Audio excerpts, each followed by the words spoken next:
Hi friends, welcome to exam theory. SSC constable GD 2019 में total आपके exam 54 shift में कराए गए थे, जिसके सारे मैथ के सॉल्यूशन आपको इस चैनल पर देखने को मिलेंगे। तो आज हम लोग इस वीडियो में 7 मार्च 2019 के शिफ्ट 2 के सारे मैथ के सॉल्यूशन इस वीडियो में देखेंगे। तो वीडियो के अंत तक जरूर बने रहिएगा। तो अगर आप इस चैनल पर नए हैं तो हमारे चैनल को सब्सक्राइब जरूर कर ले। ये हमारा सोशल मीडिया प्लेटफॉर्म है, आप हमसे यहाँ भी जुड़ सकते हैं। इसके लिंक आपको इस वीडियो के डिस्क्रिप्शन बॉक्स में मिल जाएंगे। और इस वीडियो को अपने दोस्तों के साथ शेयर करना बिल्कुल भी नहीं भूलिएगा। ये जो है टोटल आपकी एसएससी कांस्टेबल जीडी 2019 में आपकी इतनी शिफ्टों में आपके एग्जाम कराए गए थे, जिसके 11 तारीख से लेकर के आपके यहाँ पर 7/3/2019 के शिफ्ट 1 तक के सारे मैथ के प्रश्नों के सॉल्यूशन इस चैनल पर करा दिए गए हैं। तो ये सारे वीडियो आप हमारे चैनल के प्लेलिस्ट में जाकर देख सकते हैं। तो आज हम लोग इस वीडियो में 7/3/2019 के शिफ्ट 2 के सारे मैथ के प्रश्नों के सॉल्यूशन इस वीडियो में देखेंगे। तो चलिए बढ़ते हैं आज के प्रश्नों की ओर। तो देखेंगे क्वेश्चन नंबर 1। यहाँ पर दिया गया है क्वेश्चन में कि ए कार को 8 दिनों में पूरा कर सकता है। फिर बोला गया कि बी जो है उसी कार को 10 दिनों में पूरा कर सकता है। फिर दिया गया आगे कि सी जो है उस कार को 12 दिन में पूरा कर सकता है। तो तीनों मिलकर एक साथ जब काम करेंगे तो उस काम को करने में कितना समय लगेगा, ये आपसे पूछा जा रहा है। तो मैं पहले वाली वीडियो में काफ़ी बार आपको बता चुका हूँ कि टोटल वर्क बराबर क्या हो जाता है, आपका इफिशियंसी इनटू टाइम होता है। यानी कि TW आपका क्या हो गया, टोटल वर्क यानी कि कुल कार्य। ई से आपका इफिशियंसी यानी कि कार्य क्षमता होती है, और टी से टाइम यानी कि समय होता है। या फिर आप टाइम बराबर बोल सकते हैं। टाइम बराबर आप क्या बोल सकते हैं, टोटल वर्क बाई इफिशियंसी भी आप यहाँ पर बोल सकते हैं। तो दोनों एक ही चीज़ है, आप हमेशा ध्यान रखिएगा इस चीज़ को। तो यहाँ पर जो है बोला गया क्वेश्चन में कि ए जो है किसी काम को 8 दिनों में पूरा करता है, बी जो है उसी काम को पूरा जो है कितने दिन में, 10 दिन में। फिर जो है सी उसी काम को पूरा कितने दिनों में करता है, 12 दिनों में करता है। तो यहाँ पर हम लोग क्या करेंगे, 10, 12 और 8 का एलसीएम यानी कि लघुत्तम समावर्तक ले लेंगे। तो 10, 8 और 12 का एलसीएम आपका कितना हो जाता है, तो 12, 25, 60 और 4 यानी कि 2 आपका हो जाएगा 120 लगभग। कितना हो जाएगा, ये 120 एलसीएम हो जाएगा। यानी कि 8, 10 और 12 का एलसीएम आपका कितना आ जाएगा, 120। 120 को क्या करेंगे, 8 से भाग देंगे तो आपका कितना आ जाएगा, 15 आ जाएगा। कितना आएगा, 15 आएगा। 120 को 10 से भाग देंगे तो आपका कितना आएगा, 12 आएगा। और 120 को 12 से भाग करेंगे तो कितना आएगा, 10 आएगा। यानी कि यहाँ पर से हमें पता चल गई कि ए जो है एक दिन में कितना काम करता है, 15 काम करता है। यानी कि ए की कार्य क्षमता कितनी है, 15 है। फिर यहाँ पर से पता चलता है कि बी जो है कि एक दिन में 12 काम करता है, और सी जो है उसी काम को एक दिन में जो है कितना काम करता है, 10 काम करता है। तो हमें तीनों की क्या पता चल गई, इफिशियंसी यानी कि कार्य क्षमता पता चल गई। तो यहाँ पर आपसे पूछा जा रहा है कि जब तीनों मिलकर काम करेंगे तो कितना समय में करेंगे। तो टाइम बराबर आपको क्या बताया गया, टोटल वर्क बाई इफिशियंसी होता है, यानी कि कुल कार्य बटा कार्य क्षमता होता है। तो कुल कार्य करना कितना, 120 यूनिट काम करना है। कितना यूनिट काम करना है, 120 यूनिट काम करना है। और तीनों मिलकर जो है एक दिन में कितना यूनिट काम करेंगे, तो ए जो है 15 यूनिट काम करेगा, बी 12 यूनिट काम करेगा, सी 10 यूनिट काम करेगा। तो टोटल मिलाकर जो है कितना काम हो जाएगा, तो 15, 12, 27, 27 और 10, 37 होता है। यानी कि करना हमें 120 काम है, और तीनों की जो है कुल इफिशियंसी यानी कि 15, 12, 10 जोड़ेंगे तो कितना आ जाएगा, 37 आ जाएगा। तो 120 को जब 37 से डिवाइड करेंगे तो आपका क्या निकल जाएगा, समय यानी कि टाइम निकल जाएगा, जो कि तीनों मिलकर काम करने में लगाएंगे समय। तो यहाँ पर 120 को 37 से भाग देंगे तो आपका कितना हो जाएगा, 37 तिया आपका हो जाता है, 7 तिया 21 यानी कि 111 हो जाता है। 9 बचेगा आपका, ऊपर नीचे कितना आ जाएगा, 37 आ जाएगा। यानी कि आपका आंसर कितना आ गया, 3.9/37 दिन आ गया। तो यहाँ पर आपका ऑप्शन नंबर 2 बिल्कुल सही होगा। तो चलिए बढ़ते हैं नेक्स्ट क्वेश्चन की ओर। तो देखेंगे क्वेश्चन नंबर 2। ये आपका क्या है, ग्राफ का क्वेश्चन है। ग्राफ में दिया गया है कि कुल छात्रों की संख्या कितनी है, 8000 है। यानी कि टोटल जो है छात्र कितने, स्टूडेंट कितने, 8000 है। और उन जो है छात्र जो है अलग अलग जो है कितने कितने प्रतिशत यहाँ पर दिए गए। जैसे कि यहाँ पर दिया गया है कि अभियांत्रिकी कितना है, 31% है। फिर प्रबंधन जो है कितना है, 24%। और कला में जो है कितने प्रतिशत छात्र जो है भाग लेते हैं, तो 45% है, जो कि कला वाले छात्र हैं। तो यहाँ पर आप क्वेश्चन में देखेंगे पूछा क्या जा रहा है। यहाँ पर क्वेश्चन में पूछा जा रहा है कि यदि कला निकाय में लड़कियों की संख्या 1800 है, क्या बोला गया कि यदि कला निकाय में लड़कियों की संख्या 1800 है तो कला शाखा में लड़कों और लड़कियों की संख्या का अनुपात क्या होगा। तो सबसे पहले जो यहाँ पर कला निकाय यानी कि कला में जो है कुल जो है कितने प्रतिशत छात्र है, तो कुल छात्रों के 45% छात्र किस में है, कला में है। तो यहाँ पर से हम लोग निकाल सकते हैं कि कुल कितने छात्र जो है जो कि कला वाले छात्र है। तो टोटल छात्र 8000 है। कितने हैं, टोटल छात्र 8000 है। उनमें से 45% जो है किसके छात्र है, कला वाले छात्र है। तो क्या करेंगे, 8000 का आप यहाँ पर 45% निकालेंगे। तो 8000 का 45% आपका हो जाएगा 2 शून्य, आपका 45 दूनी 90, 9 चौक 36, यानी कि आपका कितना हो जाएगा 3600 हो जाएगा। यानी कि कला वाले जो है कितने छात्र टोटल है, तो 3600 छात्र है। कितने छात्र है, टोटल 3600 छात्र है। उनमें से बोला गया है कि कुल 3600 छात्र में से 1800 क्या है, लड़कियां हैं।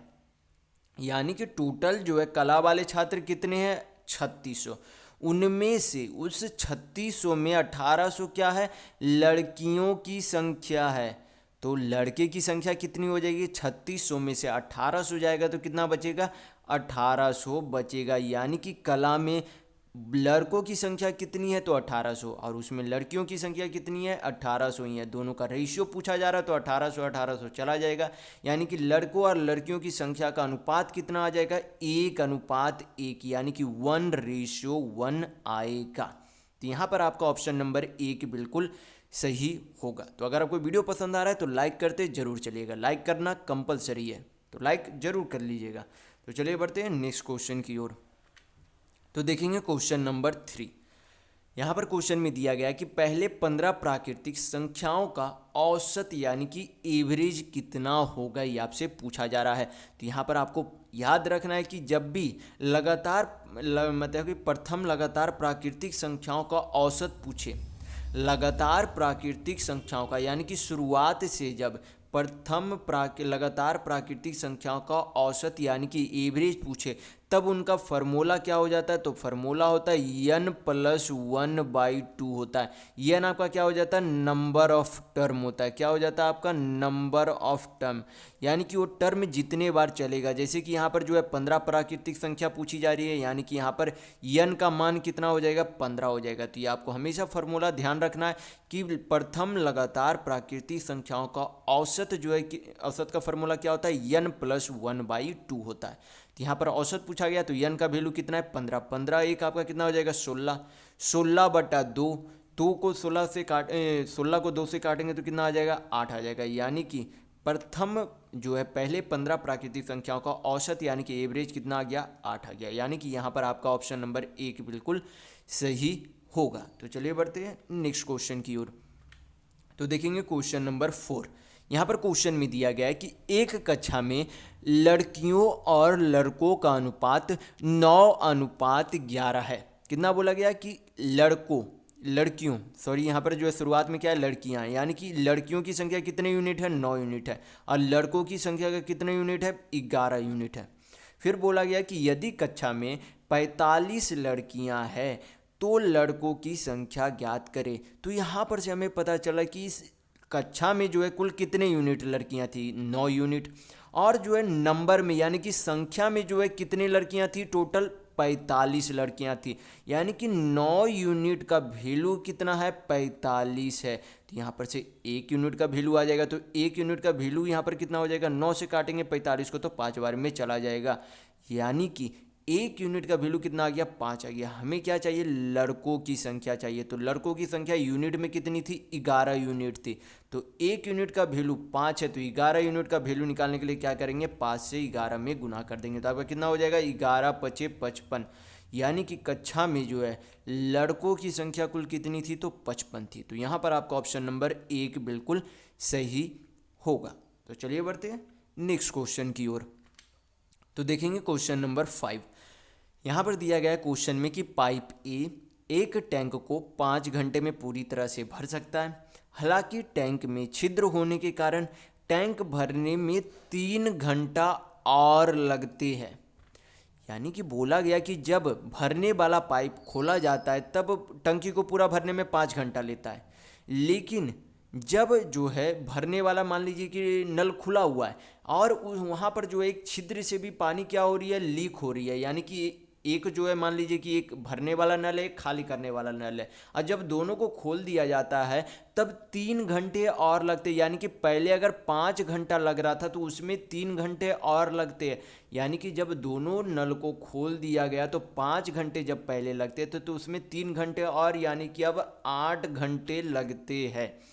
तो आपसे पूछा जा रहा है क्वेश्चन में कि पाइप ए को बंद होने पर छिद्र द्वारा पूरे भरे टंकी को खाली होने में कितना समय लगेगा, ये आपसे पूछा जा रहा है क्वेश्चन में। तो यहाँ पर क्या निकालेंगे हम लोग, जो है निकाल लेंगे कि खाली करने वाली जो छिद्र है यानी कि जो उसमें छेद है उससे जो है कितने की कार्य यानी कि कितने की क्षमता से जो है पानी निकल रही है। तो हमें क्या निकालना होगा, जो छिद्र है उसकी इफिशियंसी निकालनी होगी। तो यहाँ पर जो है भरने वाला पाइप यानी कि इनलेट पाइप है वो जो है भरता कितने समय में, 5 घंटे में भरता। और एक आउटलेट पाइप मान लेते हैं, यानी कि छिद्र को क्या मान लेते हैं, निकासी पाइप मान लेते हैं। वो जो है जब दोनों को यानी कि इनलेट पाइप और आउटलेट पाइप जब दोनों को एक साथ खोल दिया जाता था तब 3 घंटे और, यानी कि कुल मिलाकर 8 घंटे लगते हैं। यहाँ पर क्या कर लेंगे, 5 और 8 का एलसीएम यानी कि लघुत्तम ले लेंगे। तो 5 और 8 का एलसीएम आपका कितना हो जाएगा, 40 हो जाएगा। 40 को 5 से भाग देंगे तो 8 आएगा, और 40 को 8 से भाग देंगे तो कितना आएगा, 5 आएगा। तो यहाँ पर से हमें पता चलता है कि जो भरने वाली पाइप है वो प्रति घंटा 8 यूनिट भर रही है। जो भरने वाली पाइप है प्रति घंटा जो है कितने यूनिट भर रही है, 8 यूनिट भर रही है। लेकिन जब भरने वाली नल और खाली करने वाली छिद्र को दोनों को एक साथ खोल दिया जाता है तब 1 घंटा में कितने यूनिट मात्र भरता है, 5 यूनिट भरता है। यानी कि जब सिर्फ भरने वाली नल खुली हुई थी तब उसे भरने में 8 यूनिट मतलब भर रहा था 1 घंटे में। और जब दोनों नल को यानी कि भरने वाली नल को और खाली करने वाली भी नल को दोनों को एक साथ खोल दिया गया तब 5 यूनिट ही मात्र भरी जा रही है। यानी कि 8 भर सकता था, खाली होकर जो है मात्र 5 यूनिट भर रहा है। यानी कि हमें यहाँ पर से पता चल जाता है कि जो आउटलेट पाइप है, जो खाली करने वाली छिद्र है, वो जो है 3 यूनिट से क्या कर रही है, खाली कर रही है। 8 में से 5 माइनस करेंगे तो कितना आएगा, 3 आएगा। यानी कि जो खाली करने वाली छिद्र है वो प्रति घंटा 3 यूनिट खाली कर रही है। तो अभी आपको बताया गया कि समय बराबर क्या होता है, टाइम बराबर आपका हो जाता है टोटल वर्क बराबर क्या हो जाता है, इफिशियंसी हो जाता है। यानी कि समय बराबर क्या होता है, कुल कार्य बटा कार्य क्षमता होता है। तो मैं इसी वीडियो में आपको पहले ही क्वेश्चन में आपको ये बता चुका हूँ। तो यहाँ पर जो है खाली कितना करना है, ये 40 जो यूनिट जो है क्या करना है, खाली करना है। और जो है कितने की कार्य क्षमता से जो है खाली करेगा, 3 की कार्य क्षमता से खाली करेगी। तो यहाँ पर क्या आ जाएगा, आपका छिद्र करने वाले नल का पूरा जो है कितने समय में खाली करेगा वो आपका समय आ जाएगा। तो 40 को 3 से भाग देंगे तो आपका कितना आ जाएगा, 13 घंटा, 13 13 घंटा आपका कितना आएगा, 1/3 बचेगा यानी कि 20 मिनट आ जाएगा। कितना आ जाएगा, 20 मिनट। आपका कितना आ जाएगा, 13 घंटा 20 मिनट आ जाएगा अगर पूर्णांक में रहता। अगर आपका ऑप्शन यहाँ पे जो है घंटा और मिनट में दिया गया, अगर आपका पूर्णांक में आंसर रहता तो आपका कितना हो जाता, 13.1/3 घंटा। लेकिन यहाँ पर 1/3 को मिनट में यहाँ पर ऑप्शन में आपको करना है, तो यहाँ पर ऑप्शन के हिसाब से आपका कितना हो जाएगा, 13 घंटा 20 मिनट। तो यहाँ पर आपका ऑप्शन नंबर 2 बिल्कुल सही होगा। अगर पूर्णांक में रहता तो 13.1/3 घंटा। अगर घंटा को यहाँ पर मिनट में चेंज कर दिया तो मिनट वाले आप यहाँ पर लिख सकते हैं। तो चलिए बढ़ते हैं नेक्स्ट क्वेश्चन की ओर। तो देखेंगे क्वेश्चन नंबर 6। यहाँ पर क्वेश्चन में दिया गया है कि किसी संख्या का 40% जब उसी संख्या से घटाया जाता है तो 108 प्राप्त होता है। ये आपसे क्वेश्चन में बोला गया। कोई भी संख्या आपको पता होना चाहिए कि खुद में कितना प्रतिशत होता है, 100% होता है। कोई भी संख्या खुद में कितने प्रतिशत होगी, 100% होगी। उसमें से बोला गया कि 40% क्या कर दिया गया, घटा दिया गया। 100% में से 40% घटा देंगे तो संख्या कितनी बचेगी, 60% बचेगी।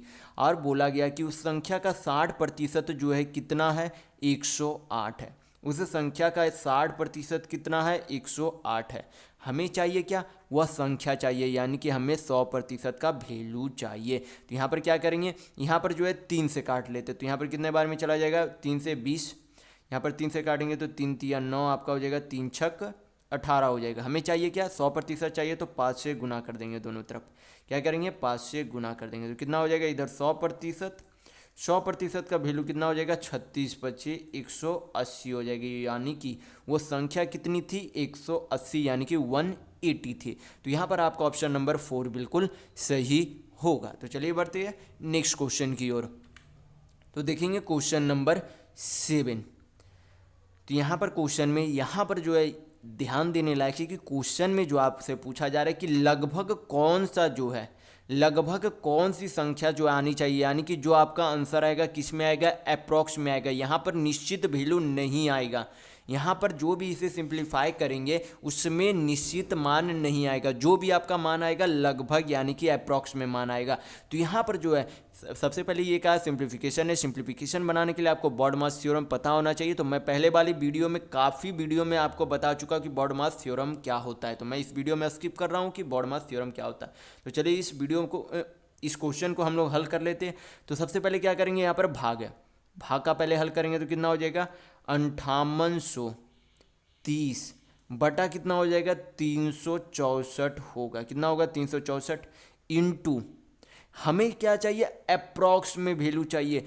तो 224 जो है किस संख्या का नज़दीकी स्क्वायर होता है, 224 जो है किस संख्या का नज़दीकी स्क्वायर हो सकता है, तो 15 का हो सकता है। क्योंकि 15 का स्क्वायर कितना होता है, 225 होता है। 15 का स्क्वायर कितना होता है, 225 होता है। तो 225 ये तन्नक सा कम है, ये क्या है, थोड़ा सा कम है। तो यहाँ पर क्या लिख सकते हैं, √224 का वैल्यू 15 मान लिख सकते हैं। क्योंकि हमें क्या चाहिए, इसका निश्चित वैल्यू नहीं आएगा। ये सिंप्लीफिकेशन का जो भी आपका आंसर आएगा अप्रॉक्स में आएगा। तो हम लोग √224 को 15 लिख सकते हैं, क्योंकि 15 का स्क्वायर 225 होता है। यानी कि √224 का मान यहाँ पर क्या लिख सकते हैं, 15 लिख सकते हैं। क्या लिख सकते हैं, 15 लिख सकते हैं। यहाँ पर क्या करेंगे, यहाँ पर जो भी कट रहा है तो आप काट लेंगे। यहाँ पर 6 3 9 4 13 आपका 4 से तो कटेगा नहीं। यहाँ पर 2 से ही काट लेते हैं। यहाँ पर आपका हो जाएगा 182। यहाँ पर आपका चला जाएगा 29 दूनी 58, 15 दूनी 30, 182। 18 एक बार में आपका जाएगा 18, आपका हो जाएगा लगभग ये जो है 16 पॉइंट। आप जब आप यहाँ पर कॉपीज पर आप जो है भाग करके देख लीजिएगा, जब 2915 को भाग दिया जाएगा 182 से, तो लगभग आपका 16.016 करके आपका लगभग जो है ये आएगा। 16 पॉइंट आपका कुछ लगभग ये जो आएगा उसको क्या करेंगे, 15 से गुना कर देंगे। क्योंकि हमें अप्रॉक्स में वैल्यू चाहिए, तो पॉइंट का जो भी बाद वैल्यू आएगा सबको हटा देना है। क्या करना है, सबको हटा देना है। तो हमें क्या 16 पॉइंट कुछ यहाँ पर आ सकता है। तो यहाँ पर जब 2915 को 182 से भाग देंगे तो कितना आएगा, 16 पॉइंट कुछ आएगा। तो यहाँ पर 16 डायरेक्ट लिखेंगे, इंटू क्या करेंगे, इंटू इसका जो है मान कितना आया था, 15 आया था। यहाँ पर 15 तो 15 से गुना कर देंगे। तो आपका गुना करने पर कितना आ जाएगा, 16 160, 16 25 80, यानी कि 160 80 आपका कितना हो जाएगा, 240 हो जाएगा। यानी कि सिंप्लीफिकेशन को हल करने पर अप्रोक्सीमेट में आपका वैल्यू यानी कि लगभग में आपका आंसर कितना आएगा, तो 240 आएगा। कितना आएगा आंसर, 240 आएगा। तो चलिए बढ़ते हैं नेक्स्ट क्वेश्चन की ओर। तो देखेंगे क्वेश्चन नंबर 8। यहाँ पर क्वेश्चन में दिया गया है कि 1 लाख रुपये में बिल में जो है 40% की छूट और 2 क्रमिक यानी कि 36% और 4% की 2 क्रमिक छूट के बीच का अंतर क्या है, ये आपसे पूछा जा रहा है क्वेश्चन में। तो यहाँ पर जो है बोला गया कि अगर वो 40% का एक छूट दे या फिर 36% का एक छूट प्लस उसमें जो है 4% का और छूट दे, तो इन दोनों के छूट में यानी कि डिस्काउंट में अंतर कितना होगा। तो यहाँ पर जो हमें जो है सबसे आसानी से बनाने का तरीका क्या होता है कि हमें जो है निकाल लेंगे हम लोग की दोनों के छूट परसेंट में, दोनों के कुल छूट प्रतिशत में कितना अंतर है। तो यहाँ पर आपको एक फार्मूला याद रखना होगा कि जब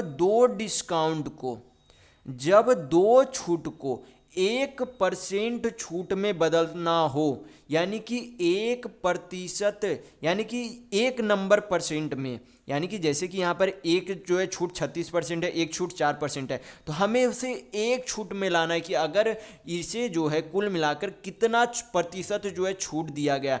तो जब दो छूट को एक छूट में बदलने के लिए एक फार्मूला होता है, फार्मूला आपको ध्यान रखना है क्या होता है, ए प्लस बी माइनस, ये ध्यान रखना है कि A plus B minus A into B by 100 होता है। तो आप हमेशा ये ध्यान रखिएगा कि दो छूट को 1% के छूट में बदलने के लिए उसे जो है किस फार्मूला पे पुट किया जाता है, A plus B minus A into B by 100 होता है।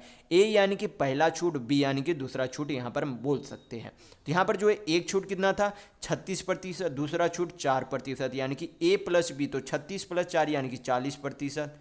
40% माइनस का साइन है तो माइनस दे देंगे। यहाँ पर कितना हो जाएगा 36 इंटू 4 हो जाएगा, कितना हो जाएगा 36 इंटू 4 बटा 100 हो जाएगा। तो यहाँ पर आपका कितना हो जाएगा 40 माइनस 36 दूनी 72 दूनी 144, 144 को 100 से भाग देंगे तो कितना आ जाएगा 1.44 आ जाएगा, कितना आ जाएगा 1.44 आ जाएगा। तो ये आपका क्या हो गया, एक जो है नया परसेंट आ गया। ये जो है दो छूट को हम लोगों ने क्या किया, एक छूट में बदल दिया। हमें क्या चाहिए, इन दोनों छूट का परसेंट में अंतर चाहिए। क्या चाहिए, इन दोनों छूट का परसेंट में अंतर चाहिए। तो दोनों का अंतर निकालने के लिए क्या करेंगे, 40% माइनस 40 माइनस 1.44% कर देंगे। तो आपका कितना आ जाएगा, यहाँ पर 40% है, माइनस 40% क्या हो जाएगा, कट जाएगा। माइनस माइनस क्या हो जाएगा, प्लस हो जाएगा। यानी कि दोनों के छूट में अंतर कितना है, 1.44% का डिफरेंस यानी कि अंतर है, जो कि इस रुपये के उतने प्रतिशत के बराबर छूट में अंतर होगा। तो हम लोग अब क्या करेंगे, 1 लाख का, किसका, 1 लाख का 1.44 यानी कि 1.44% का क्या निकाल लेंगे, वैल्यू निकालेंगे। परसेंट है, नीचे 100 आ जाएगा, परसेंट हटाएंगे तो 2 शून्य चला गया। पॉइंट हटाएंगे तो भी नीचे 2 शून्य चला जाएगा, तो 2 शून्य आ जाएगा तो 2 शून्य काट देंगे। तो कितना हो जाएगा आपका 1440 हो जाएगा। यानी कि उस दोनों छूट में कितने रुपये का अंतर है, तो 1440 रुपये का अंतर यानी कि डिफरेंस है। तो यहाँ पर आपका ऑप्शन नंबर 4 बिल्कुल सही होगा। तो चलिए बढ़ते हैं नेक्स्ट क्वेश्चन की ओर। तो देखेंगे क्वेश्चन नंबर 9। यहाँ पर क्वेश्चन में दिया गया है कि आकाश, भरत, चरण, दिनेश, महेश और नरेश के 6, 16, 21, 10, 12 और के ऑनलाइन मित्र है। यदि उनके साथ मित्रों की संख्या का माध्य 14 है तो के का मान ज्ञात करें, ये आपसे पूछा जा रहा है। तो यहाँ पर जो है सभी जो है क्या दिया गया, सभी मित्रों का माध्य यानी कि औसत दिया गया, और यहाँ पर जो है कुल अलग अलग जो है उनका क्या दिया गया, मित्र का जो है क्या दिया गया, यहाँ पर एक तरीके से नंबर दिया गया, जो भी है यहाँ पर क्या दिया गया है, संख्या दी गई है। तो यहाँ पर पूछा जा रहा है कि एक मित्र का जो है क्या मान लिया गया कि संख्या क्या है, इस के का आपका क्या पूछा जा रहा है, वैल्यू पूछा जा रहा है।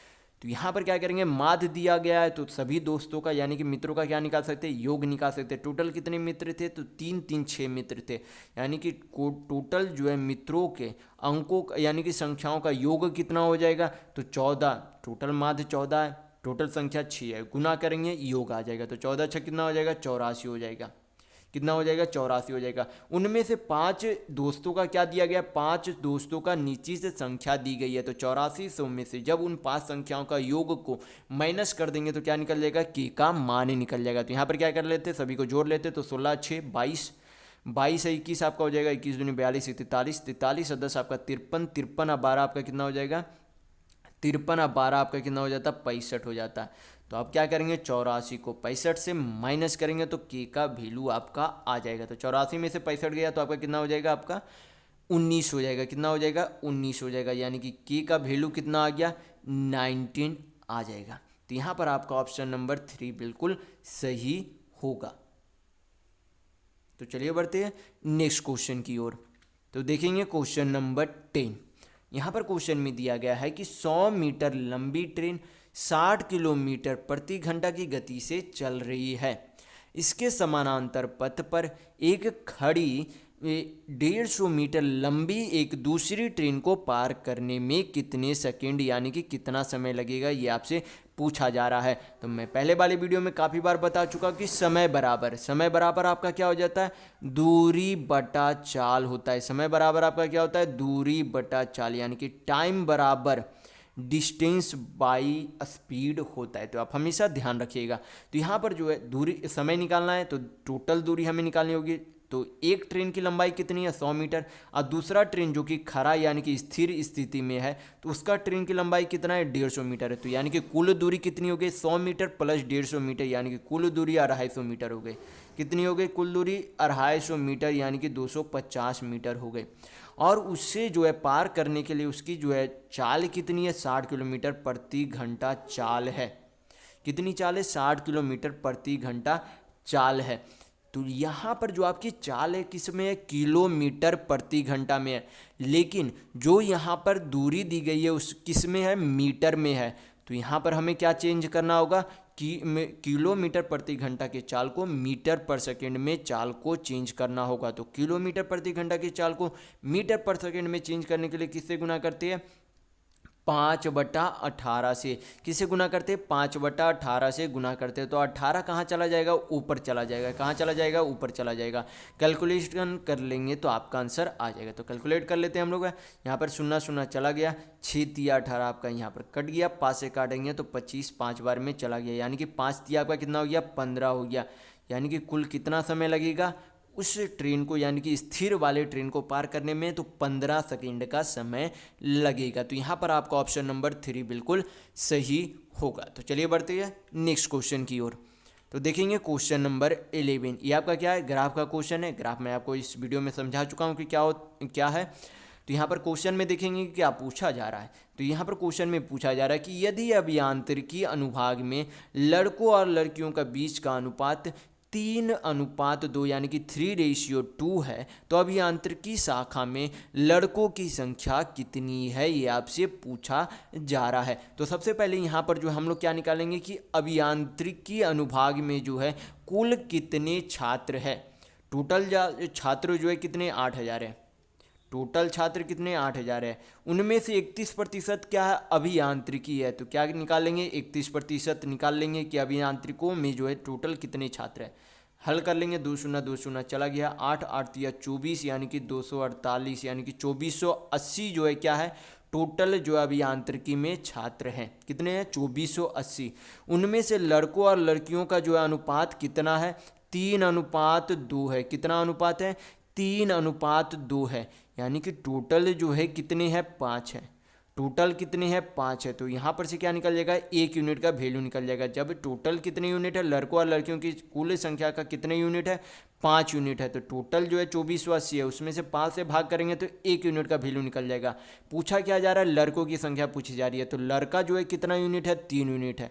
तो 1 यूनिट का वैल्यू यहाँ पर आ गया, 3 यूनिट का वैल्यू निकालने के लिए 3 से गुना कर देंगे। हल करेंगे, आपका आंसर आ जाएगा। हल कर लेते हैं।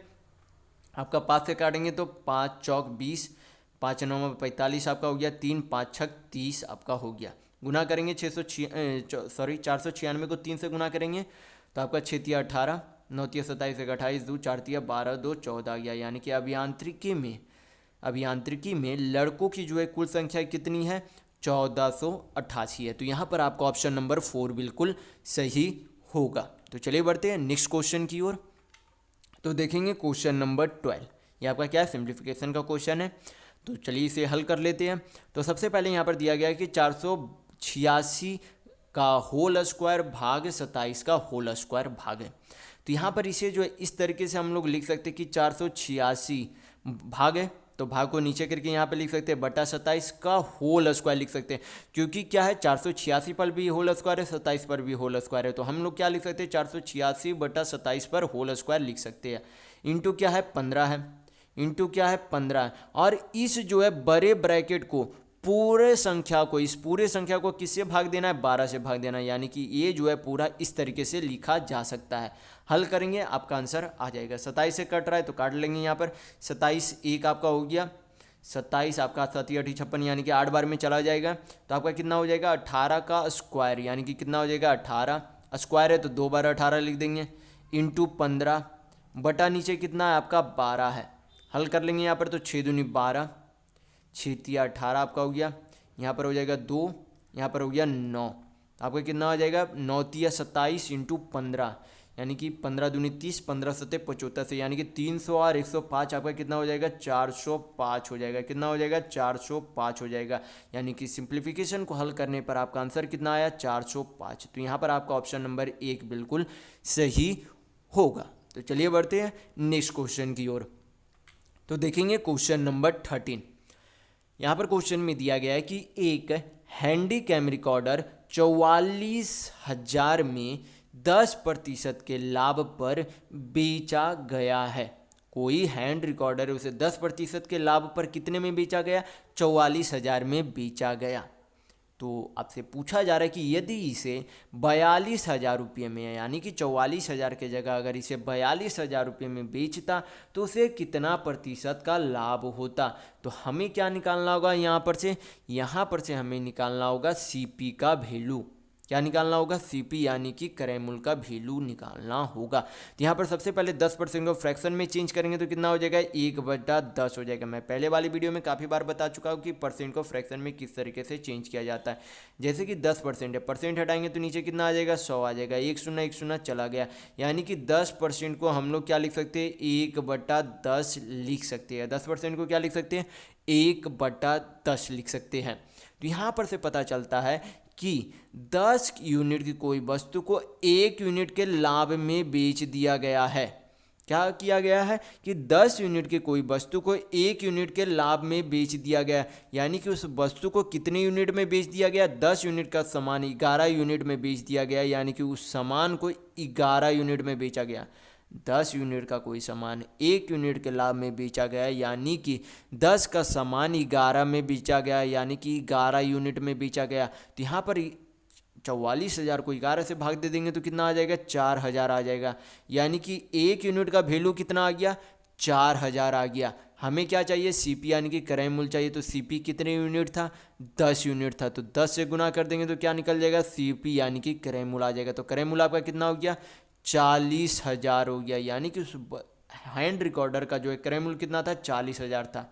तो अब यहाँ पर से हम लोग लाभ प्रतिशत निकाल सकते हैं कि उसे जो है 40,000 का सामान था, 42,000 में बेच दिया। तो लाभ कितने का हो रहा है, 40,000 का सामान कोई 42,000 में उसे बेच दे रहा है, तो उसे लाभ कितने का हो रहा है, 2,000 रुपये का लाभ हो रहा है। लाभ प्रतिशत या फिर हानि प्रतिशत हमेशा किस पर निकाली जाती है, सीपी यानी कि क्रय मूल्य पर निकाली जाती है। तो क्रय मूल्य कितना है, 40,000 है। 40,000 आपका परसेंट में वैल्यू चाहिए तो 100 से गुना करेंगे, हल करेंगे, आपका आंसर आ जाएगा। तो 3 शून्य चला गया, 1 शून्य चला जाएगा, 2 से 2 दूनी 4 और 2 से 10 5 बार में चला जाएगा। तो आपका कितना आ गया यहाँ पर, प्रॉफिट परसेंट यानी कि लाभ प्रतिशत 5% आ गया। कितना आ गया, 5% आ गया। तो यहाँ पर आपका ऑप्शन नंबर 1 बिल्कुल सही होगा। तो चलिए बढ़ते हैं नेक्स्ट क्वेश्चन की ओर। तो देखेंगे क्वेश्चन नंबर 14। यहाँ पर क्वेश्चन में दिया गया है कि 7.5 मीटर और 25 मिलीमीटर का अनुपात क्या होगा। तो यहाँ पर जो है सबसे पहले यहाँ पर क्या करना होगा, हमें यहाँ पर जो है 25 मिलीमीटर को मीटर में चेंज करना होगा। तो आपको यहाँ पर पता होना चाहिए कि 1 मिलीमीटर बराबर 1 मीटर बराबर, मैं आपको बता देता हूँ कि 1 मीटर बराबर क्या हो जाता है आपका, 1000 मिलीमीटर होता है। क्या होता है, 1 मीटर बराबर 1000 मिलीमीटर होता है। यानी कि हम लोग बोल सकते हैं कि 1 मिलीमीटर बराबर 1/1000 मीटर होता है। आप दोनों तरीके से बोल सकते हैं कि 1 मीटर बराबर क्या होता है, 1000 मिलीमीटर, या फिर 1 मिलीमीटर बराबर 1/1000 मीटर होता है। हमें क्या चाहिए, 25 मिलीमीटर को मीटर में चेंज करना है। तो 1 मिलीमीटर बराबर 1/1000 मीटर। तो 25 मिलीमीटर का वैल्यू निकालने के लिए क्या करेंगे, 25 से गुना कर देंगे तो कितना हो जाएगा आपका, 25/1000 मीटर हो जाएगा। कितना हो जाएगा, 25/1000 मीटर। तो ये आपका क्या हो गया, मीटर में चेंज हो गया। ये तो पहले से ही मीटर में है, दोनों का अनुपात पूछा जा रहा है। दोनों को अनुपात यहाँ पर पुट करेंगे, आपका आंसर आ जाएगा। अनुपात है, अनुपात रखेंगे, यहाँ पर पॉइंट हटाएंगे, नीचे 10 चला जाएगा, कैलकुलेट कर लेंगे, आपका आंसर आ जाएगा। तो 1 पहले आपका चला गया, 25 से 100 4 बार में चला जाएगा। क्रॉस मल्टीप्लाई यहाँ पर क्रॉस गुना कर देंगे तो कितना हो जाएगा, 75 × 4 यानी कि 300 रेशियो आपका कितना हो जाएगा, 1, यानी कि 300 अनुपात कितना आएगा, 1 आएगा। तो यहाँ पर जो है इस क्वेश्चन का 300:1 बिल्कुल सही होगा। तो ये आपको हमेशा ध्यान रखना है कि 1 मिलीमीटर बराबर 1000 मिलीमीटर, या फिर ये भी बोल सकते हैं कि 1 मिलीमीटर बराबर 1/1000 मीटर होता है। तो चलिए बढ़ते हैं नेक्स्ट क्वेश्चन की ओर। तो देखेंगे क्वेश्चन नंबर 15। यहाँ पर क्वेश्चन में दिया गया है कि किसी वस्तु को 1675 रुपये में बेचने पर अर्जित होने वाला लाभ 1075 रुपये में बेचने पर हुई हानि के समान है। तो आपसे पूछा जा रहा है कि वस्तु का क्रय मूल्य क्या होगा। तो यहाँ पर बोला गया कि 1675 रुपये में, 1675 क्या है, CESP है यानी कि विक्रय मूल्य है। तो 1675 रुपये में जब किसी वस्तु को बेचा जाता है तब जो है क्या होता है, कुछ लाभ होता है। तो मान लेते कि यक्स लाभ होता है। यहाँ पर क्या मान लिए कि हम लोग जो है यक्स रुपये का लाभ होता है, यानी कि प्रॉफिट, यानी कि लाभ कितने का होता है, यक्स रुपये का होता है। तो 1675 रुपये में बेचा, यक्स रुपये का लाभ हुआ। तो जब एसपी में से प्रॉफिट को माइनस कर देंगे, यानी कि विक्रय मूल्य में से लाभ को माइनस कर देंगे, तो क्या बन जाएगा, ये सीपी बन जाएगा, यानी कि क्रय मूल्य बन जाएगा। फिर जो है दूसरा में बोला गया कि जब उसे 1025 में बेचा जाता है, यानी कि 1025 रुपये में बेचा जाता है, तो पहले जितने रुपये का प्रॉफिट हो रहा था अब जो है क्या हो रहा है, उतने का ही हानि हो रहा है। यानी कि पहले यक्स रुपये का प्रॉफिट हो रहा था, तो अब क्या हो रहा है, यक्स रुपये का हानि हो रहा है। तो ये आपका क्या है, लॉस है, यक्स रुपये। तो जब एसपी में लॉस को जोड़ा जाता है तब भी क्या बन जाता है, सीपी, यानी कि क्रय मूल्य बन जाता है। आपको हमेशा ध्यान रखना है कि जब एसपी में लॉस को जोड़ा जाए या फिर एसपी में प्रॉफिट को घटाया जाए तो आपका क्या बन जाता है, सीपी, यानी कि क्रय मूल्य बन जाता है। यानी कि विक्रय मूल्य में हानि को जोड़ा जाए या फिर विक्रय मूल्य में प्रॉफिट को घटाया जाए, वो क्या बन जाता है, सीपी, यानी कि क्रय मूल्य बन जाता है। तो दोनों क्या है, सीपी यानी कि क्रय मूल्य है। दोनों एक ही वस्तु है तो दोनों वस्तु का क्रय मूल्य क्या होगा, समान ही होगा। हल करेंगे तो आपका यक्स का वैल्यू यहाँ पर आ जाएगा। तो हल कर लेंगे यहाँ पर तो कितना हो जाएगा, यक्स एक्स 2x हो जाएगा, अपोजिट डायरेक्शन में प्लस हो जाएगा। आपका 1675 में से 1025 चला गया तो आपका कितना हो जाएगा, 650 हो जाएगा, यानी कि 650 हो जाएगा। तो यक्स का वैल्यू आपका कितना आ जाएगा, यहाँ पर आ जाएगा 3, आपका 25 हो जाएगा, यानी कि 325 हो जाएगा। तो यहाँ पर जो है आपसे पूछा जा रहा है कि वस्तु का लागत मूल्य यानी कि सीपी क्या है। तो किधर भी क्या करेंगे, चाहे तो आप इधर वैल्यू एक्स का बैठा सकते हैं या फिर इधर वैल्यू एक्स का बैठा सकते हैं। आपका सीपी का वैल्यू यानी कि उस वस्तु का क्रय मूल्य आ जाएगा। तो इधर बैठा के देख लेते तो 1675 माइनस 325 करेंगे तो आपका कितना हो जाएगा, तो आपका यहाँ पर आ जाएगा 1350। कितना आ जाएगा, 1350, यानी कि उस वस्तु का क्रय मूल्य कितना आ गया, 1350, यानी कि 1350 आ गया। तो यहाँ पर आपका ऑप्शन नंबर 1 बिल्कुल सही होगा। तो चलिए बढ़ते हैं नेक्स्ट क्वेश्चन की ओर। तो देखेंगे क्वेश्चन नंबर 16। यहाँ पर क्वेश्चन में दिया गया है कि 2 सेंटीमीटर त्रिज्या के 27 छोटे गोले पिघलाकर एक बड़ा गोला बनाया जाता है। तो आपसे पूछा जा रहा है कि उस बड़े गोले की त्रिज्या क्या होगी। तो सबसे पहले आपको पता होना चाहिए कि किसी भी चीज़ के किसी भी आकार में हो, जब किसी अन्य चीज़ में उसे ढाला जाता है तब हमेशा उसका जो है किस चीज़ में बराबर होता है, हमेशा उसके वॉल्यूम बराबर होते हैं। किसी भी वस्तु को किसी अन्य आकार या फिर शेप में ढाला जाता है तब जो है उनका वॉल्यूम क्या होता है, बराबर होता है। यानी कि जो पहले वाला जिस वस्तु का शेप था उसका वॉल्यूम, जो अन्य जो है वस्तु उससे बनाया जाएगा उसका वॉल्यूम क्या होता है, हमेशा समान होता है। तो यहाँ पर हमें पता होना चाहिए कि गोले का यानी कि स्फीयर का वॉल्यूम यानी कि आयतन का जो है फार्मूला क्या हो जाता है आपका, 4/3 पाई आर क्यू होता है। क्या होता है, किसी भी गोले का यानी कि स्फीयर के आयतन का फार्मूला क्या हो जाता है, 4/3 पाई आर क्यू होता है। यहाँ पर क्या करेंगे, वैल्यू सारा पुट करेंगे, आपका आंसर आ जाएगा। यहाँ पर क्या करेंगे, यहाँ पर बोला गया कि पहले जो है 27 छोटे छोटे गोले थे जिनकी त्रिज्या 2 सेंटीमीटर थी। तो यहाँ पर क्या निकालेंगे, उन 27 गोलों का कुल जो है वॉल्यूम निकाल लेंगे। तो एक गोले का कितना वॉल्यूम हो जाएगा, तो वॉल्यूम का फार्मूला 4/3 पाई RQ, तो यानी कि त्रिज्या कितनी थी, 2 सेंटीमीटर थी। 2 का क्यूब करेंगे तो 2 दूनी 4 दूनी 8 हो जाएगा। ऐसे जो है कितने गोले थे, तो टोटल 27 गोले थे। ऐसे छोटे छोटे गोले टोटल 27 गोले थे। इन जो है सारे वॉल्यूम के यानी कि इन सारे गोले को क्या किया गया, एक बड़ा गोला बनाया गया। तो बड़ा गोला जब बनाया जाएगा उसका भी वॉल्यूम का फार्मूला तो यही रहेगा आपका। तो क्या हो जाएगा वॉल्यूम का फार्मूला 4/3 पाई। इसका हमें त्रिज्या निकालना है तो इसे क्या करेंगे, R रहने देंगे। हल करेंगे आपका आंसर आ जाएगा, क्योंकि यहाँ पर जो है दोनों वॉल्यूम क्या हो जाएगा, बराबर हो जाएगा। तो दोनों वॉल्यूम बराबर है तो यहाँ पर क्या दे सकते हैं, इक्वल का साइन दे सकते हैं। हल कर लेंगे यहाँ पर अब, तो 4/3 पाई आपका चला जाएगा। यहाँ पर आपका कितना हो जाएगा, RQ इधर है तो जब इधर अंडर रूट क्यूब भेजेंगे तो आपका कितना हो जाएगा, 8 × 27 है। तो 8 बाहर निकल के क्या बनेगा, 2। 27 बाहर निकल के क्या बनेगा, 3। 27 का क्यूब रूट कितना होता है, 3। 8 का क्यूब रूट कितना होता है, 2। यानी कि 3 दूनी कितना हो जाएगा, 6 सेंटीमीटर हो जाएगा। यानी कि उस बड़े गोले की त्रिज्या कितनी होगी, 6 सेंटीमीटर। तो यहाँ पर आपका ऑप्शन नंबर 4 बिल्कुल सही होगा। तो चलिए बढ़ते हैं नेक्स्ट क्वेश्चन की ओर। तो देखेंगे क्वेश्चन नंबर 17। यहाँ पर दिया गया है क्वेश्चन में कि यशवंत n मिनट में यम शब्द और पवन q मिनट में p शब्द जो है टाइप करता है। फिर बोला गया कि यशवंत की टाइपिंग और पवन की टाइपिंग का अनुपात क्या होगा। तो यहाँ पर बोला गया है कि सबसे पहले कि यशवंत जो है n मिनट में यम शब्द टाइप कर सकता है। यानी कि एक शब्द जो है कितना मिनट में टाइप करेगा, तो क्या करेंगे, m/n कर देंगे। यानी कि यम शब्द अगर n मिनट में टाइप करता है तो एक शब्द कितने मिनट में टाइप करेगा, तो m/n। फिर बोला गया कि पवन जो है q मिनट में p शब्द टाइप करता है, तो एक शब्द कितने मिनट में टाइप करेगा, तो p/q हो जाएगा। दोनों का क्या पूछा जा रहा है, अनुपात। यहाँ पर क्या बोला गया कि दोनों का अनुपात क्या होगा, तो दोनों का रेशियो यहाँ पर निकाल लेंगे। रेशियो क्या करेंगे, क्रॉस गुना कर देंगे तो आपका कितना हो जाएगा, mq। आपका कितना हो जाएगा, mq रेशियो pn हो जाएगा। इस तरीके से आप जो है गुना कर सकते हैं, m को q से, en को p से।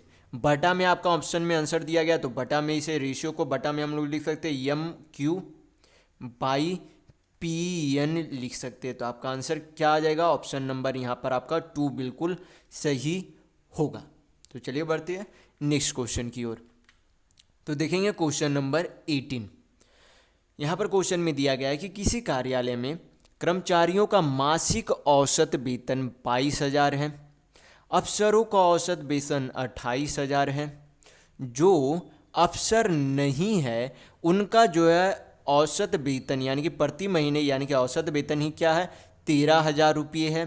तो बोला जा रहा है कि यदि अफसरों की संख्या 12 है, यदि अफसरों की संख्या 12 है तो जो अफसर नहीं है उनकी संख्या कितनी है कार्यालय में। यानी कि अफसर की संख्या 12 दी गई है, तो जो अफसर नहीं है उनकी संख्या पूछी जा रही है। तो इससे जो है सबसे आसान तरीका होता है इस तरीके के प्रश्न को हल करने में, एलिगेशन लगा दीजिए। यहाँ पर क्या लगा दीजिए, यहाँ पर एलिगेशन लगा दीजिए। एलिगेशन कैसे लगाएंगे, यहाँ पर जो है जब तीनों को क्या करेंगे, तीनों को जब जैसे कि एक 22,000 है, 28,000 है, 13,000 है, तीनों को रेशियो में चेंज करेंगे तो तीनों में क्या होगा, तीनों 3-3 शून्य क्या हो जाएगा, चला जाएगा।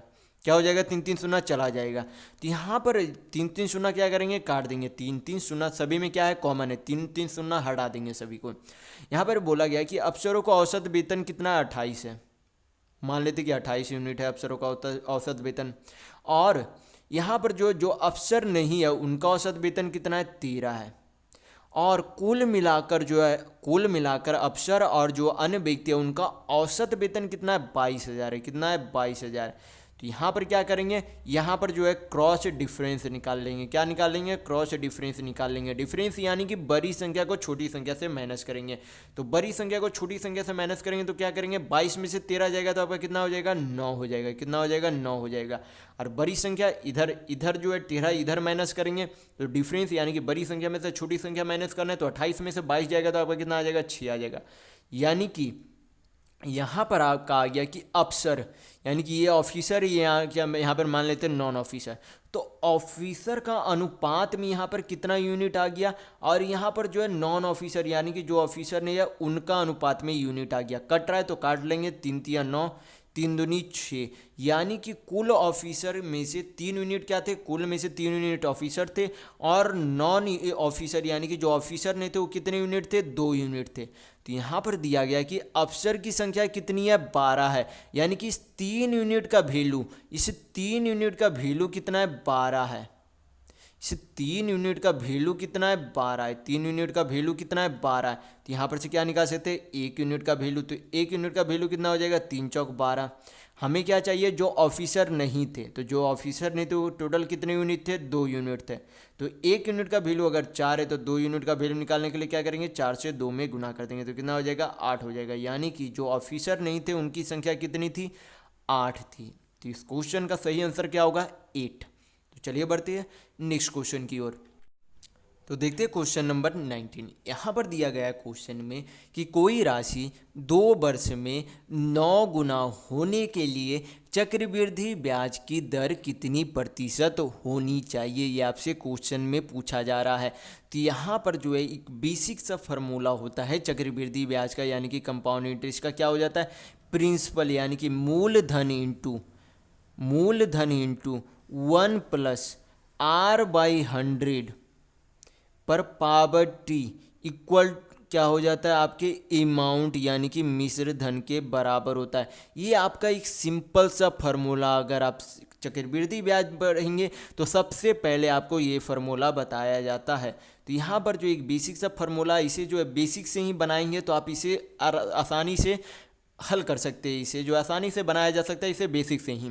तो यहाँ पर जो है आपका P से प्रिंसिपल हो गया, R से रेट यानी कि दर, T से टाइम यानी कि समय, A से अमाउंट यानी कि मिश्र धन होता है। तो यहाँ पर मैं आपको हिंदी में ही समझा चुका हूँ। तो यहाँ पर जो है सबसे पहले बोला गया कि 2 वर्ष में वह राशि कितना गुना हो जाती है, 9 गुना हो जाती है। यानी कि पहले अगर प्रिंसिपल P थी यानी कि मूलधन पहले P थी, तो 2 वर्ष में कितनी हो गई, 9P हो गई। पहले अगर कोई मूलधन P था तो अब जो है 2 साल में कितना हो गया, मूलधन मिश्र धन हो गया, यानी कि उस पर ब्याज लग के मिश्र धन कितना हो गया, 9P हो गया। कितना हो गया, 9P हो गया। तो यहाँ पर से हमें क्या मिलता है कि 2 साल के बाद अमाउंट यानी कि मिश्र धन कितना हो जाता है, 9P हो जाता है। कितना हो जाता है, 9P हो जाता है। तो यहाँ पर जो है प्रिंसिपल यानी कि मूलधन तो आपका P ही रहेगा, इंटू 1 प्लस R/100 पर पावर, यहाँ पर समय जो है कितना दिया गया, 2 साल समय दिया गया, तो पावर यहाँ पर 2 दे देंगे। रेट हमें निकालना है तो यहाँ पर R रहने देंगे, R यहाँ पर रहने देंगे। आपका जो है अमाउंट कितना यानी कि मिश्र धन कितना हो जाता है 2 साल के बाद, तो 9P हो जाता है। कितना हो जाता है, 9P हो जाता है। तो P से P आपका चला गया, इधर होल स्क्वायर है तो इधर होल स्क्वायर को जब इधर भेजेंगे तो क्या बन जाएगा, अंडर रूट में चला जाएगा। तो कितना हो जाएगा, 1 प्लस R/100, इधर स्क्वायर है, अंडर रूट चला जाएगा तो अंडर रूट 9 का किसका स्क्वायर होता है, तो 3 का स्क्वायर होता है। तो यहाँ पर हल करेंगे, R/100, एक उधर जाएगा तो 3 में से 1 गया 2, यानी कि R बराबर आपका कितना आ जाएगा, 200% आ जाएगा। यानी कि दर कितना आ गया, 200%। तो यहाँ पर आपका ऑप्शन नंबर 4 बिल्कुल सही होगा। तो चलिए बढ़ते हैं नेक्स्ट क्वेश्चन की ओर। तो देखेंगे क्वेश्चन नंबर 20।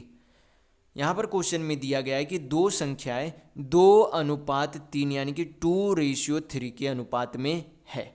उनके महत्तम समावर्तक और लघुत्तम समावर्तक यानी कि HCF और LCM का गुणनफल कितना है, 150 है। तो पूछा जा रहा है आपसे कि संख्याओं का योग कितना होगा।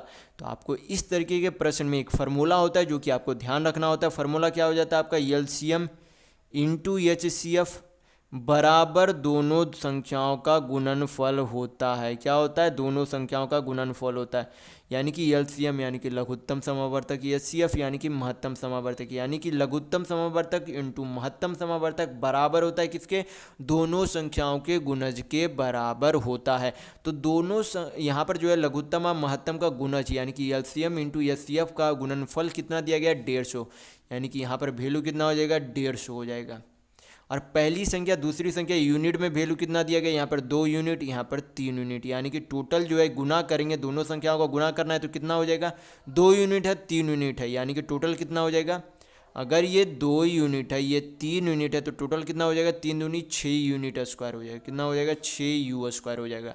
यानी कि हल करेंगे तो आपका कितना आ जाएगा, 6 से काटेंगे तो आपका यहाँ पर 25 बार में चला जाएगा तो u का वैल्यू आपका कितना आ जाएगा, स्क्वायर से इधर हटेगा तो क्या बन जाएगा, अंडर रूट। तो अंडर रूट 25 का आपका किसका मान होता है, 5 का मान होता है।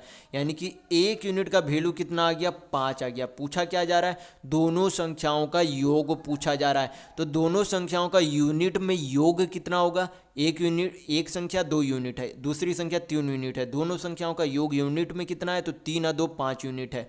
तो 1 यूनिट का वैल्यू अगर 5 है तो 5 यूनिट का वैल्यू निकालने के लिए 5 से गुना करेंगे तो कितना आ जाएगा, 5 पचे 25 आ जाएगा। कितना आ जाएगा, 5 पचे 25। तो यहाँ पर आपका ऑप्शन नंबर 4 बिल्कुल सही होगा। तो चलिए बढ़ते हैं नेक्स्ट क्वेश्चन की ओर। तो देखेंगे क्वेश्चन नंबर 21। यहाँ पर क्वेश्चन में दिया गया है कि एक समानांतर चतुर्भुज का परिमाप 40 सेंटीमीटर है और बोला गया है कि इसका क्षेत्रफल 60 स्क्वायर सेंटीमीटर है। फिर बोला गया कि समानांतर चतुर्भुज की लंबाई और चौड़ाई ज्ञात करे यदि उसकी ऊंचाई 4 सेंटीमीटर है। तो आपको ध्यान रखना है कि समानांतर चतुर्भुज यानी कि समानांतर चतुर्भुज का एरिया का फॉर्मूला क्या होता है, तो समानांतर चतुर्भुज का एरिया का फॉर्मूला हो जाता है बेस गुना हाइट। क्या हो जाता है, बेस गुना हाइट होता है। यानी कि जिस जो है आधार पर, जिस साइड यानी कि जिस भुजा के आधार पर वो हाइट पड़ रही है वो आपका बेस बनेगा और ये आपका क्या हो जाएगा, हाइट हो जाएगा। तो यहाँ पर क्या करेंगे, यहाँ पर से हम लोग बेस का वैल्यू निकाल सकते हैं। यहाँ पर से क्या निकाल सकते हैं, बेस का वैल्यू निकाल सकते हैं। तो यहाँ पर जो है क्या दिया गया, टोटल एरिया दिया गया। तो टोटल एरिया कितना है, 60 है। बेस का वैल्यू निकालना है तो यहाँ पर 20 से इसे डिनोट कर देंगे। एच यानी कि हाइट कितना दिया गया, 4 सेंटीमीटर दिया गया। तो यहाँ पर 4 रहने देंगे, हल कर लेंगे। यहाँ पर 4 से 60 को काटेंगे तो कितना बार में चला जाएगा, 15 बार में चला जाएगा। यानी कि समानांतर चतुर्भुज की एक भुजा कितनी आ गई, तो 15 सेंटीमीटर आ गई। कितनी सेंटीमीटर आ गई, 15 सेंटीमीटर आ गई। तो समानांतर चतुर्भुज के परिमाप का फॉर्मूला क्या हो जाता है, 2 गुना लेंथ प्लस ब्रेथ होता है। क्या होता है, 2 गुना लेंथ प्लस ब्रेथ होता है। टोटल परिमाप यहाँ पर कितना दिया गया, 40 सेंटीमीटर दिया गया और उसमें से बेस यानी कि मान लेते कि ब्रेथ जो है कितना गया, या फिर लंबाई भी बोल सकते हैं, लंबाई या चौड़ाई कोई भी हम लोगों ने आधार मानकर यहाँ पर हाइट को आधार मानकर यहाँ पर किया था। यहाँ पर लंबाई भी बोल सकते हैं या चौड़ाई, अक्सर जो है लंबाई बड़ी होती है तो बोल सकते हैं कि यहाँ पर ये लंबाई है। यानी कि लंबाई मान लेते कि 15 सेंटीमीटर हम लोगों ने निकाला है। दोनों भुजा पूछा जा रहा है तो हमें क्या निकालना होगा, ब्रेथ की लंबाई निकालनी होगी। हल करेंगे, यहाँ पर काट लेंगे, 2 से यहाँ पर 20 बार में चला जाएगा तो ब्रेथ आपका कितना आ जाएगा, 20 में से 15 गया तो कितना आ जाएगा, 5 आ जाएगा। यानी कि एक भुजा की लंबाई 15 है और दूसरी भुजा की लंबाई कितनी है, 5 है। तो यहाँ पर आपका ऑप्शन नंबर 2 बिल्कुल सही होगा। तो चलिए बढ़ते हैं नेक्स्ट क्वेश्चन की ओर। तो देखेंगे क्वेश्चन नंबर 22। ये आपका ग्राफ का क्वेश्चन है, ग्राफ मैं आपको समझा चुका हूँ। तो यहाँ पर क्वेश्चन में देखते ही पूछा क्या गया है। यहाँ पर क्वेश्चन में पूछा जा रहा है कि कला तथा प्रबंधन पढ़ने वाले विद्यार्थियों के बीच कितना अंतर है। तो कला का जो है कितना है, टोटल 45% है और प्रबंधन में जो है टोटल कितना है, स्टूडेंट है 24% है। तो यहाँ पर क्या निकाल सकते हैं डायरेक्ट, कि यहाँ पर जो है सबसे पहले निकाल लेंगे कि उसके जो है स्टूडेंट के प्रतिशत में कितना अंतर है। यहाँ पर पहले ये निकाल देते, तो प्रबंधन 24 है, कला 45 है, तो दोनों के प्रतिशत में अंतर कितना है, तो 45 माइनस 24% करेंगे तो आपको कितना आ जाएगा, 24 दूनी 48, 3 कम यानी कि 21%। यानी कि प्रबंधन वाले छात्र और कला वाले छात्र में कुल मिलाकर कितने प्रतिशत का अंतर है, 21% का अंतर है। लेकिन यहाँ पर जो है क्वेश्चन में जो आपका ऑप्शन में आंसर था वो किस में था, संख्या में थी। परसेंट में अंतर नहीं पूछा जा रहा था, संख्या में अंतर पूछा जा रहा था। तो यहाँ पर संख्या का अंतर निकालने के लिए क्या करना होगा, 8000 का 21% निकालना होगा। तो क्या करेंगे, 8000 का 21% निकाल लेंगे, परसेंट हटाएंगे, नीचे 100 आ जाएगा। हल करेंगे, आपका आंसर आ जाएगा 2 शून्य 2 शून्य चला गया, 21 आपका कितना हो जाएगा, 168 पे 1 शून्य। यानी कि प्रबंधन और कला वाले छात्रों में संख्या का अंतर कितना हो जाएगा, 1680 हो जाएगा। कितना हो जाएगा, कुल छात्रों में कितना अंतर हो जाएगा, 1680 होगा। तो चलिए बढ़ते हैं नेक्स्ट क्वेश्चन की ओर। तो देखेंगे क्वेश्चन नंबर 23। यहाँ पर क्वेश्चन में दिया गया है कि एक व्यक्ति को कार से 300 किलोमीटर की दूरी तय करने में 5 घंटे लगते हैं। उसने अपनी गति अपनी गति जो है कितने किलोमीटर प्रति घंटा यानी कि कितनी बढ़ानी चाहिए, उसकी गति जो है कितनी बढ़ानी चाहिए ताकि उसी समान दूरी को तय करने में 4 घंटे का समय लगे। ये आपसे क्वेश्चन में पूछा जा रहा है। तो यहाँ पर जो है पहले बोला गया है, सबसे पहले आपको पता होना चाहिए फार्मूला की चाल निकालने का फार्मूला क्या होता है। चाल बराबर आपका क्या हो जाता है, दूरी बटा समय होता है। क्या होता है चाल बराबर दूरी बटा समय, यानी कि स्पीड बराबर डिस्टेंस बाई टाइम होता है। यहाँ पर तो सबसे पहले निकालेंगे कि जब वो जो है 300 किलोमीटर की दूरी 5 घंटे में तय करता है तब उसकी चाल क्या थी। तो चाल बराबर दूरी बटा समय होता है, तो दूरी कितना है 300, समय कितना है 5 घंटा। हल करेंगे तो कितना आ जाएगा 6 पचे 30, यानी कि कितना हो जाएगा 60 किलोमीटर प्रति घंटा हो जाएगा। यानी कि पहले उसकी स्पीड 60 किलोमीटर प्रति घंटा थी, लेकिन बोला जा रहा है कि अब जो है क्या करना उसे है, अब जो है जो पहले 5 घंटा उसे तय करना में लगता था, अब जो है उसे उस दूरी को 4 घंटे में ही तय करना चाहता है। तो अब क्या निकालेंगे, नया स्पीड निकालेंगे कि उसे जो है 4 घंटा में तय करने के लिए उसे जो है कितनी स्पीड रखनी होगी। तो यहाँ पर जो है दूरी जो है 300 किलोमीटर ही है, दूरी जो है उसी दूरी को तय करना है कितने घंटे में, लेकिन अब 4 घंटे में। चाल बराबर क्या होता है दूरी बटा समय, तो 300 दूरी 4 घंटा। हल करेंगे तो कितना हो जाएगा, काटेंगे तो 75 किलोमीटर प्रति घंटा आ जाएगा। यानी कि पहले उसकी चाल 60 किलोमीटर प्रति घंटा थी, नई उसकी चाल कितनी आ गई 75 किलोमीटर प्रति घंटा आ गई। दोनों का क्या पूछा गया, अंतर यानी कि डिफरेंस पूछा गया है।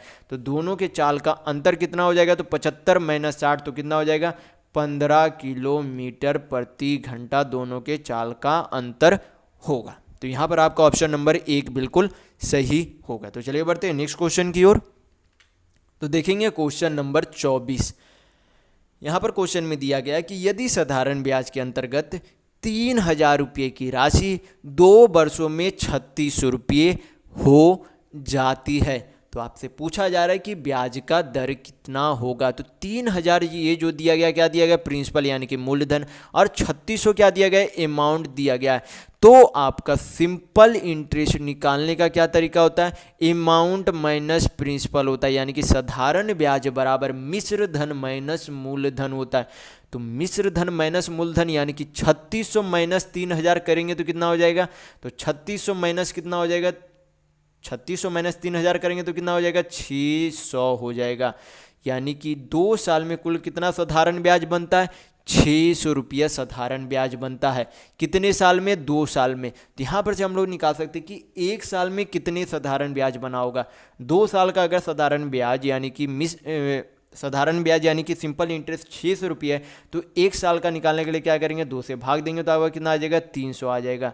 यानी कि 1 साल में कितना ब्याज लगता है 300 रुपया ब्याज लगता है। कितने रुपये राशि पर, 3000 रुपये राशि पर। हमें क्या चाहिए परसेंट में रेट चाहिए, तो 100 से गुना करेंगे तो आपका रेट आ जाएगा। पर हल कर लेंगे आपका आंसर आ जाएगा 2 0 2 0 1 0 1 0 3 3 चला गया। यहाँ पर आपका कितना बच गया 10% बच गया, यानी कि आपका रेट यानी कि आपका दर कितना आ गया 10% आ गया। तो यहाँ पर आपका ऑप्शन नंबर 1 बिल्कुल सही होगा। तो चलिए बढ़ते हैं नेक्स्ट क्वेश्चन की ओर। तो देखेंगे क्वेश्चन नंबर 25। यहाँ पर क्वेश्चन में दिया गया है कि एक 16 मीटर भुजा का एक वर्गाकार क्षेत्र एक समान चौड़ाई के मार्ग से घिरा है, तो मार्ग का क्षेत्रफल 144 मीटर स्क्वायर है, तो मार्ग की चौड़ाई कितनी है, ये आपसे पूछा जा रहा है। जैसे कि यहाँ पर जो है मान लीजिए एक वर्गाकार, ये जो आपका क्या है एक वर्गाकार क्या है पार्क है, ये आपका रेक्टेंगल बन गया, लेकिन मान लीजिए कि ये क्या है वर्ग यानी कि स्क्वायर है। इसके जो है चारों ओर क्या किया गया, चारों ओर जो है मार्ग यानी कि एक जो है घिरा हुआ है, इस तरीके से जो है क्या किया गया घिरा गया। ये जो है इसकी आपकी चौड़ाई पूछी जा रही है, ये आपसे पूछा जा रहा है कि ये जो आप घेरा गया इन दोनों के बीच की दूरी क्या है, एक तरीके से आपसे ये पूछा जा रहा है। यहाँ पर जो है क्वेश्चन में दिया गया है, क्वेश्चन में दिया गया ये जो अंदर जो पार्क है वो उसकी जो है भुजा की लंबाई कितनी है, आपका हो जाएगा 16 मीटर है।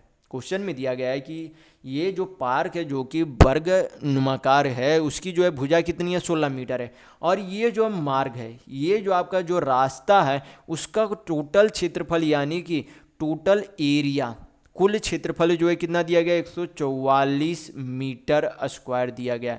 तो आपसे पूछा जा रहा है कि ये चौड़ाई कितनी होगी। तो यहाँ पर सबसे पहले आपको पता होना चाहिए कि किसी भी वर्ग का यानी कि स्क्वायर का क्षेत्रफल निकालने का फॉर्मूला क्या होता है, भुजा स्क्वायर होता है, यानी कि साइड स्क्वायर होता है। तो ये आपको हमेशा ध्यान रखना है। तो यहाँ पर जो है रास्ता का हमें क्या करेंगे, रास्ता का क्षेत्रफल निकालने का तरीका बताएंगे यहाँ पर। तो यहाँ पर जो है सबसे पहले यहाँ पर इसे जो है क्या मान लेते हैं, यक्स मान लेते हैं। जो रास्ता की चौड़ाई क्या मान लेते हैं, यक्स मान लेते हैं। क्या मान लेते हैं, यक्स मान लेते कि यक्स मीटर ये जो है क्या है, चौड़ी है। तो ये जो है क्या कर लेते हैं, ये जो है बाहर का जो एक वर्ग बनेगा, जब इसे रास्ते से ये जो है घेरा जाएगा तो बाहर का भी एक क्या बन जाएगा, वर्ग बन जाएगा। तो बाहर का जो वर्ग बनेगा उसका एरिया, उसमें से क्या करेंगे, इसका एरिया माइनस कर देंगे। तो क्या आपका रहेगा, किसके बराबर हो जाएगा, इस रास्ते के एरिया के यानी कि क्षेत्रफल के बराबर हो जाएगा। तो इसे क्या करेंगे, सबसे पहले 16x, यहाँ से यहाँ तक जो है, यहाँ से यहाँ तक दूरी कितना है, 16 मीटर है।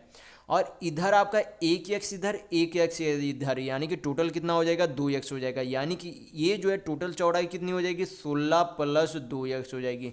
कितनी हो जाएगी, 16 + 2x।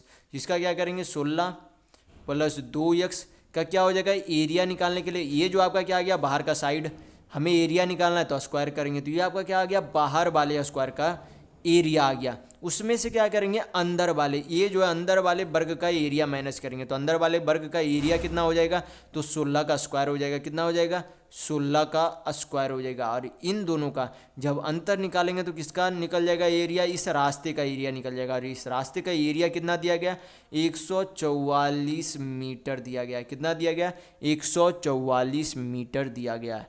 हल करेंगे, यक्स का जो वैल्यू आएगा वही आपका सही आंसर होगा। तो यहाँ पर क्या है, ये यहाँ पर a + b का होल स्क्वायर एक तरीके से बना हुआ है। तो यहाँ पर तोड़ेंगे इसे, तो 16 का स्क्वायर प्लस 2 दूनी 4x स्क्वायर आपका हो गया, 16 दूनी 32 दूनी 64x आपका हो गया, माइनस 16 का स्क्वायर हो गया, बराबर आपका कितना हो गया, 144 प्लस 16 का स्क्वायर माइनस 16 का स्क्वायर कट गया। 4 यहाँ पर कट रहा है तो 4 कॉमन सभी काट देंगे। 4 से यहाँ पर कट गया, 16 × 64 कट गया। यहाँ पर आपका कितना बार में चला जाएगा, 4 × 3 = 12 आपका हो गया, 4 × 6 = 24। यानी कि एक तरफ सभी कर लेंगे, x square plus 16x minus 36 हो जाएगा, बराबर आपका कितना हो जाएगा, 0 हो जाएगा। मेरी टर्म स्पिरिट पे जब आप इसे तोड़ेंगे तो x का वैल्यू यहाँ पर आपका आ जाएगा। x का वैल्यू कैसे आएगा, यहाँ पर आपका हो जाएगा, कितना हो जाएगा, 18 दूनी 36, 18x plus 2x minus 2x minus 36 बराबर 0। तो यहाँ पर x का वैल्यू कितना आ जाएगा, 2 आ जाएगा। x का वैल्यू यहाँ पर कितना आ जाएगा, 2 आ जाएगा। x का वैल्यू ये जो है मैंने मीडियम इस पर थोड़ा सा 1-2 स्टेप जो है मैंने छोड़कर यहाँ पर लिख दिया हूँ। इसे आप चाहे तो कॉपी पर करके देख सकते हैं। आपका x का वैल्यू 2 ही आएगा, या फिर x का वैल्यू आपका -18 आएगा। तो कभी भी किसी भी भुजा का वैल्यू निगेटिव में नहीं जाता है। यक्स का वैल्यू यहाँ पर -18 भी आएगा, लेकिन यक्स का वैल्यू कभी भी निगेटिव में नहीं जाता है। तो वही आंसर होगा जो कि पॉजिटिव में है। तो यक्स बराबर 2 होगा, वही आपका क्या होगा, सही आंसर होगा। तो यहाँ पर आपका ऑप्शन नंबर 2 बिल्कुल सही होगा। तो इस वीडियो में बस इतना ही। अगर आपको वीडियो पसंद आया तो लाइक कीजिएगा, नए हैं तो चैनल को सब्सक्राइब जरूर कर लीजिएगा। ये हमारा सोशल मीडिया प्लेटफॉर्म है, आप हमसे यहाँ भी जुड़ सकते हैं। इसके लिंक आपको इस वीडियो के डिस्क्रिप्शन बॉक्स में मिल जाएंगे। और इस वीडियो को अपने दोस्तों के साथ शेयर करना बिल्कुल भी नहीं भूलिएगा, ताकि उन्हें भी इस वीडियो से लाभ मिल सके। तो इस वीडियो में बस इतना ही, मिलते हैं अगले वीडियो में, तब तक के लिए धन्यवाद।